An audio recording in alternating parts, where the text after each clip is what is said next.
तो दोस्तों आज हम बात करेंगे सत्ता में साझेदारी के स्वरूप के बारे में। तो देख पाएंगे सबसे पहले देखेंगे सत्ता का ऊर्ध्वाधर वितरण, सत्ता का क्षैतिज वितरण। यानी कि जो सत्ता है यानी कि गवर्नमेंट जब बनती है तो किस प्रकार से रूल्स करती है पूरे गवर्नमेंट पूरे देश के अंदर, इसके बारे में हम डिस्कस करने वाले हैं। ठीक है, तो यहाँ पे हम देख पा रहे हैं यहाँ पे कि सत्ता का ऊर्ध्वाधर वितरण यानी कि सरकार के विभिन्न स्तरों के सत्ता का वितरण होता है। यानी कि सरकार के जो विभिन्न स्तर होते हैं उनके मध्य में क्या होता है, सत्ता का वितरण होता है। जैसे कि केंद्रीय सरकार, राज्य सरकार, स्थानीय सरकार, इन सारी सरकारों के बीच में सत्ता का क्या होता है, वितरण होता है। कौन के पास कितनी पावर रहेगी, किसका क्या काम रहेगा, ये सारा डिस्ट्रीब्यूट कर दिया जाता है। इसे हम बोलते हैं सत्ता का ऊर्ध्वाधर वितरण। वहीं हम बात करें सत्ता का क्षैतिज वितरण क्या होता है, तो सरकार के विभिन्न अंगों के मध्य क्या होता है, सत्ता का वितरण कर दिया जाता है।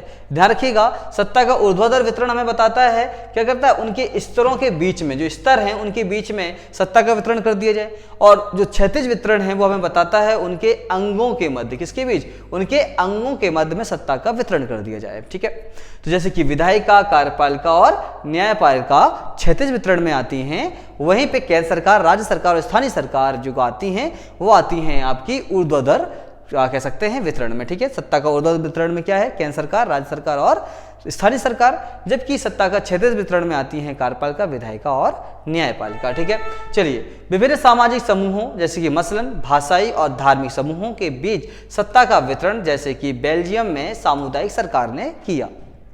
बेल्जियम में सामुदायिक सरकार ने क्या किया था कि सत्ता के लिए उन्होंने भाषा के आधार पर और उनकी कह सकते हैं धर्म के आधार पर क्या किया, बराबर का अधिकार दे दिया और उसमें किसी प्रकार से कोई मतभेद ना रहा।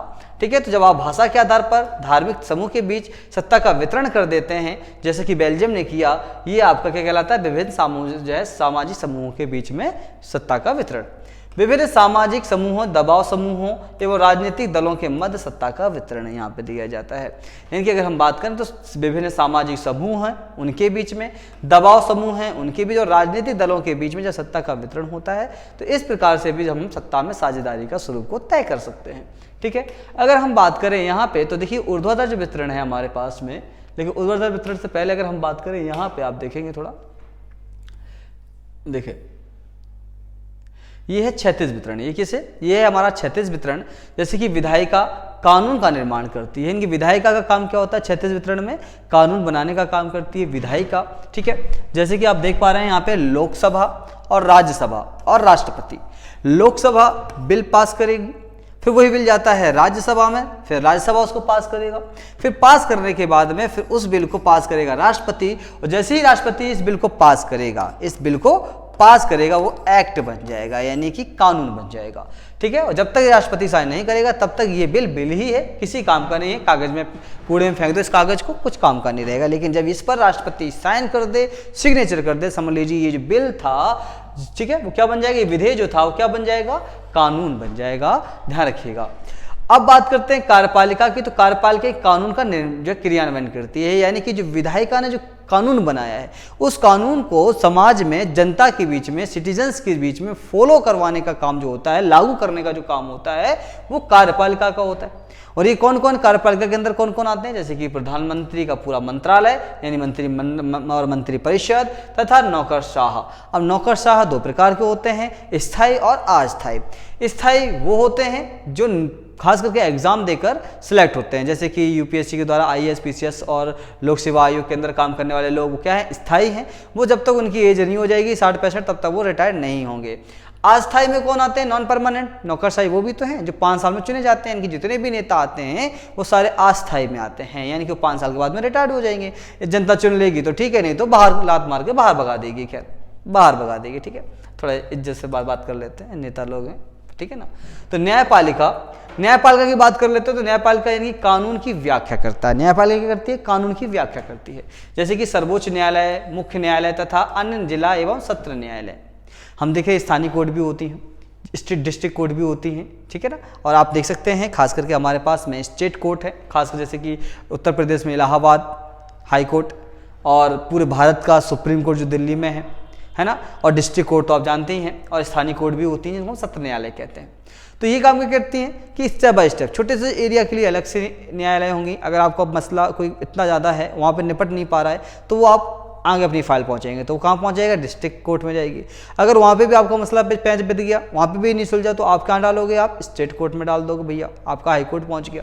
फिर हाई कोर्ट में भी मसला बन गया, तो उस बंदे को लगता है मुझे हाई कोर्ट ने भी निर्णय जो है न्याय अच्छे से नहीं दिया है, तो वो सुप्रीम कोर्ट जाएगा। क्योंकि हमारे देश के नागरिकों को आर्टिकल जो है, हमारे देश के नागरिकों को संविधान ने क्या किया है, न्याय देने की पूर्ण आज़ादी दी हुई है, न्याय देने की पूर्ण स्वतंत्रता है, संवैधानिक उपचारों का अधिकार हमें दिया हुआ है। और इसी वजह से हम क्या करते हैं कि हम अपने संवैधानिक उपचारों का अधिकार प्राप्त करने के लिए किसी भी कोर्ट में अपनी फाइल और अपनी बात रख सकते हैं। चलिए, सत्ता में साझेदारी की आवश्यकता क्या है। देखिए आवश्यकता, देखिए युक्तिपरक तर्क दिया गया है और कुछ तर्क है नैतिक तर्क सत्ता में साझेदारी की आवश्यकता के बारे में। तो युक्तिपरक तर्क क्या कहते हैं कि विभिन्न सामाजिक समूहों के मध्य आपसी टकराव को कम करना हो, तो ये है युक्तिपरक तर्क कि भैया हमें सत्ता की साझेदारी इसलिए है कि दो पक्ष हैं ए और बी, इन दोनों में कभी मतभेद ना हो, लड़ाई झगड़ा ना हो, आपस में एक दूसरे के बाल को नोचातानी ना करें, भैया आराम से मामला जो है बना रहे, बिगड़े ना, इसलिए क्या किया जाए, युक्तिपरक इसमें साझेदारी कर दी जाए, इसलिए हमें सत्ता की साझेदारी की आवश्यकता होती है। दूसरा है नैतिक तर्क, लेकिन इससे पहले हम थोड़ा युक्तिपरक में दो हैं, राजनीतिक व्यवस्था को व्यवस्थित जो है स्थायित्व प्रदान करती है। जो राजनीतिक व्यवस्था है कि हर 5 साल के बाद में इलेक्शंस होंगे, है ना, राज्य सरकार केंद्र सरकार में सत्ताएं जो है डिस्ट्रीब्यूट की जाएंगी, राज्य सरकार का काम अलग होगा, केंद्र सरकार का काम अलग होगा, इस प्रकार से तो कम से कम इस व्यवस्था से क्या होता है, राजनीतिक व्यवस्था बनी रहती है, स्थायी रूप से स्थापित रहती है। वहीं अगर नैतिक तर्क की बात कर लेते हैं तो सत्ता में साझेदारी लोकतंत्र की आत्मा है, क्योंकि संविधान में कहा गया है कि सत्ता यानी कि किसी एक के पास अगर होगी तो क्या हो जाएगा, निरंकुश हो जाएगा, यानी कि वो जनता पर जितना चाहे अत्याचार कर सकता है, उस पर कोई अंकुश लगा नहीं सकता। इसलिए सरकार के साथ हमारे देश में प्रावधान रखा गया कि अगर सरकार है तो उसका विपक्ष भी होना बहुत जरूरी है। अगर विपक्ष नहीं होगा तो क्या करेगी सरकार, अपनी मनमर्जी करेगी और यहाँ तक कि देखा जाए वो निरंकुश हो जाएगी। ठीक है, तो नैतिक तर्क क्या आता है, सत्ता में साझेदारी लोकतंत्र की क्या है, आत्मा है, इसलिए हमें सत्ता में साझेदारी की जरूरत होती है ताकि हम अपने लोकतंत्र की आत्मा को बचाए रखें।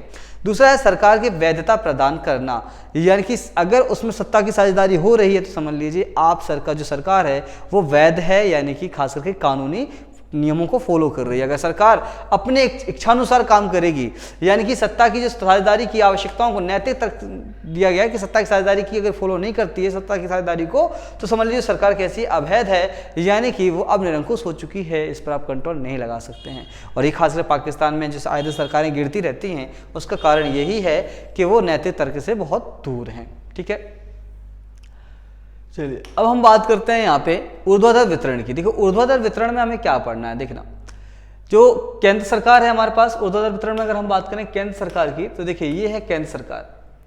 केंद्र सरकार सबसे ऊपर रहेगी, यानी कि पूरे भारत के अंदर अगर जो किसी का अधिकार रहेगा, सारे राज्यों के प्रति जो निर्णय लेगा, पूरे देश के प्रति निर्णय लेगा, विदेशी मामलों को मसलों को सुलझाने का काम अगर कोई करेगा तो केंद्रीय सरकार करेगी। तो यानी कि सबसे हाईएस्ट यानी कि सबसे ऊपर लेवल पर कौन आ गई, केंद्र सरकार आ गई।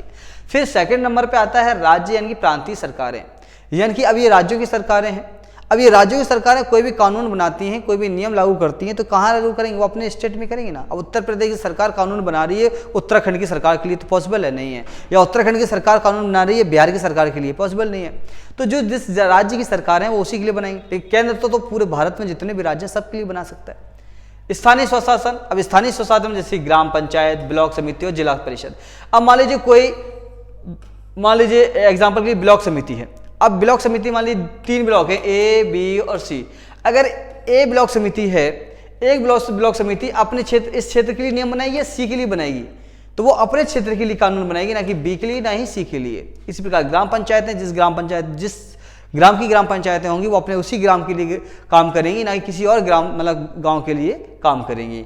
जिला परिषदें ऐसे ही, अगर मान लीजिए जिस डिस्ट्रिक्ट में कोई का मतलब जिला है, डिस्ट्रिक्ट है, उसकी जो परिषद है वो अपने डिस्ट्रिक्ट का ही काम करेगी, ना किसी और डिस्ट्रिक्ट का तो करेगी नहीं, क्योंकि उस डिस्ट्रिक्ट के लिए अलग से जो है हमने परिषद बनाई हुई है।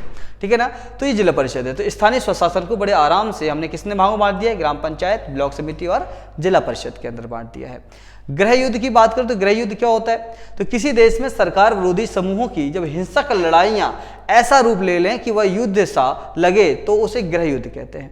यानी कि हो सकता है कभी गृह युद्ध कब होता है कि देश के अंदर जब सरकार ने कोई कानून बनाया और वो उसकी जनता सेटिस्फाई नहीं हुई तो वो जनता क्या करेगी, कानून के खिलाफ जाएगी। कानून के खिलाफ जाएगी तो अगर सरकार उस पर एक्शन ले ले तो जनता क्या करेगी, भड़क जाएगी, और भड़क जाएगी तो ये माहौल इतना ज़्यादा खराब हो जाएगा कि अब सरकार अपनी जनता को रोकना रोक नहीं पाएगी और रोकना मुश्किल हो जाएगा। तो ऐसी कंडीशन में वहाँ पर आगजनी है, मार काट है, सरकार के खिलाफ पुतले जलाने हैं, पता नहीं क्या क्या, काले पीले झंडे दिखाने हैं, ये सारा सिस्टम तो गृह युद्ध कहलाता है। ठीक है। बहुसंख्यकवाद का मतलब क्या होता है? बहुसंख्यकवाद यानी कि यह मान्यता कि अगर कोई समुदाय बहुसंख्यक है तो वह अपने मनचाहे ढंग से देश का शासन कर सकता है, यानी कि इसके लिए वह अल्पसंख्यक समुदायों की जरूरत या इच्छाओं की अवहेलना कर सकता है। आप देखिएगा, किसी भी देश के अंदर अगर कोई समुदाय ऐसा है जिसकी आबादी ज़्यादा है और कोई समुदाय ऐसा है जिसकी आबादी कम है, तो वो क्या कर सकता है? जो बहुसंख्यक है वो अपनी सरकार बना सकता है और अपने मनमर्जी के अनुसार क्या कर सकता है? सरकार को चला सकता है, अपने ही लोगों को नौकरी दे सकता है, अपने ही लोगों के लिए सुविधाएं योजनाएं बना सकता है, और जो अल्पसंख्यक हैं या जिनकी आबादी कम है उनको दरकिनार करते हुए, साइड में करते हुए, उनकी इच्छाओं उनकी जो आवश्यकताएं हैं उनको क्या कर सकता है? उन्हें दूर कर सकता है। ठीक है ना। उनकी जो है अवहेलना की जा सकती है। जैसे कि मैं बात करूं, जैसे कि श्रीलंका की अगर मैं बात करता हूं तो श्रीलंका में क्या था? श्रीलंका में जो है सिंघली,